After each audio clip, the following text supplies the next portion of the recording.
A flickering lamplight, early morning, the city not yet awake, Marcus Aurelius sits alone. Rain taps against canvas. Into the silence, his pen etches out a thought. The things you think about determine the quality of your mind. Your soul takes on the color of your thoughts, Marcus Aurelius said, Meditations 5.6. We are stained by what we dwell upon. The images we invite in, envy, frustration, gossip, regret, seep into us like dye. Quiet hours become anxious, small wounds fester into deep moods. It's not abstract philosophy, it's the very feeling you get on a sleepless night after doom scrolling, or when work arguments echo in your head long after you shut the door. The Stoics saw this, that everything you allow to circle within you, what you replay, what you feed, becomes your outlook and your experience.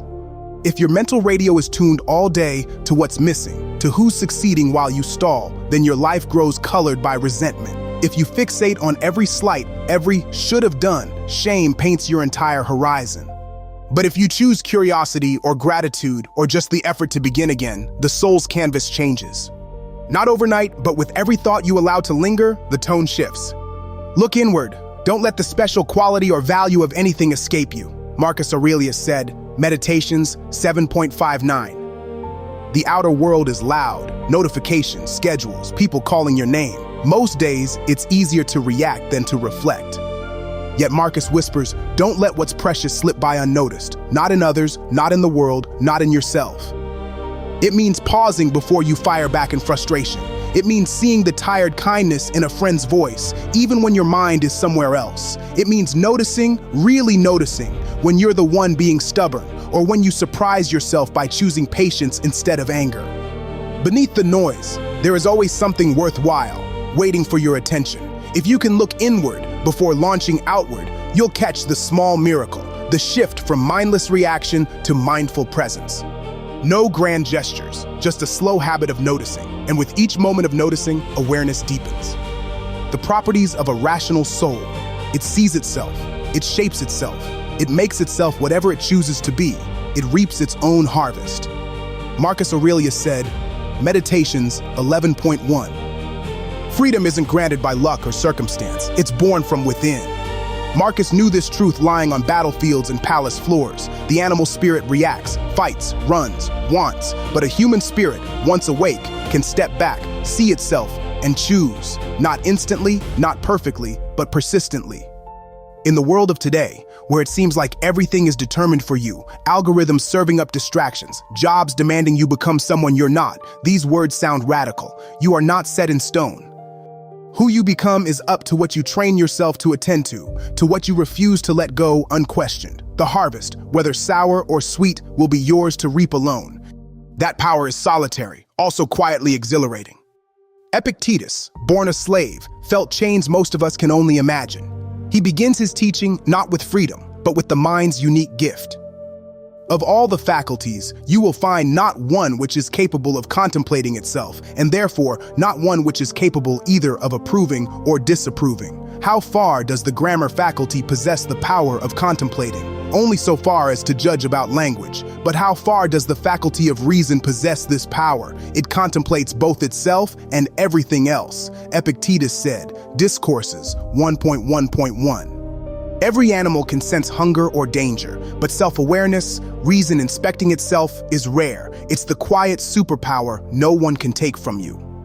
What does it mean in practice? It's that split second before a reaction, the moment when you notice your anger rising, your urge to speak, your reflex to judge, that lucidity.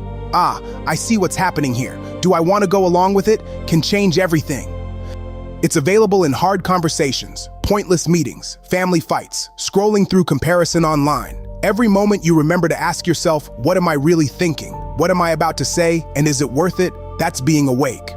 Seneca, exiled from Rome, wrote by lamp as enemies circled. He asks, do you ask, what is the foundation of a sound mind? It is not to find pleasure in useless things. The foundation is to have a clear, unclouded view of the truth, to value nothing as your own possession which can be taken from you, to count as pleasurable those things only which truly are pleasurable, to seek no greater blessings than those which you can win for yourself. Seneca said, Letters 88.20. Modern life prizes entertainment, the next hit, the next viral clip, the next like, but the mind fed on distraction is muddy, always craving, never steady. Seneca calls us instead to clarity. Pleasure is not just momentary escape or temporary praise. If it can be ripped from your hands or stolen by bad luck, it's not truly yours. Stability, peace, rises when your delight is rooted in things under your control, effort you can make, honesty you can stand on, courage to meet what comes. So next time you feel restless, hungry for something you can't name, ask, is this just another useless thing pretending to be pleasure? Or is this peace something I've earned no matter what tomorrow brings? None of these things are ours. They have flowed to us through others, have merely passed through us. So let us say goodbye to those things which belong to others, and let us steer our minds to the finding of truth. Seneca said, Letters 33.7. Phones, trends, praise, complaints, they flow through us like a river, none built to stay. Seneca watches the parade and urges letting go, not clinging, keeping the mind turned toward what endures.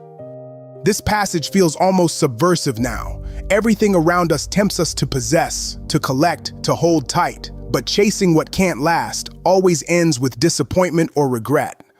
So, steer the mind away from what's borrowed, toward what can't be taken. Insight, resilience, inner steadiness. It's a clean break, a hard discipline, and a quieter kind of strength. A mindset that can survive loss and enjoy simple things. Do not waste what remains of your life in speculating about your neighbors, unless with a view to some mutual benefit. To wonder what so-and-so is doing and why, or what he is saying or thinking or scheming. In a word, anything that distracts you from fidelity to the ruler within you. Marcus Aurelius said, Meditations 3.4. There's a kind of fatigue that comes not from effort, but from endless distraction, tracking status, comparing timelines, chasing rumors and drama, wondering, what did she mean by that? Or, why is he ahead of me? Marcus is blunt. Most of what we fixate on is outside both our power and our business. If we handed back every hour spent rehearsing imaginary conversations or monitoring what others think, we'd regain years of our lives. Fidelity to the ruler within, the Stoic phrase for your own reason, the part of you that chooses, requires turning that searchlight inward, not forever, not to become self-obsessed, but to regain enough stillness to know what matters to you. The rest, let it rust away in other people's storms. There's a thread tying these 7 passages together, not just think positive or don't care what people think, but something older and braver. Silence your speech so you can hear your own mind. Reject the urge to fill every gap with your opinion. Listen first to the world within. It isn't passive. It's the highest form of training. To hold back when you want to lash out. To hear the second meaning behind a friend's sharp word. To catch yourself mid-complaint and simply breathe. Try this for one day. Before answering, pause. Listen all the way through. Ask, what color are my thoughts right now? What am I feeding myself by the way I think? What stories am I gulping down and repeating? Am I letting passing things become permanent stains? Am I comparing out of habit, or am I searching for understanding? The Stoics would say, become a craftsman of your own attention. Be slow to speak, quick to watch, ruthless in steering away from what'll be forgotten in a month. Care for your mind the way you'd care for a house you hope to live in all your life. Speaking less and listening more isn't timidity, it's composure, the stillness that lets you see, the restraint that keeps your soul your own.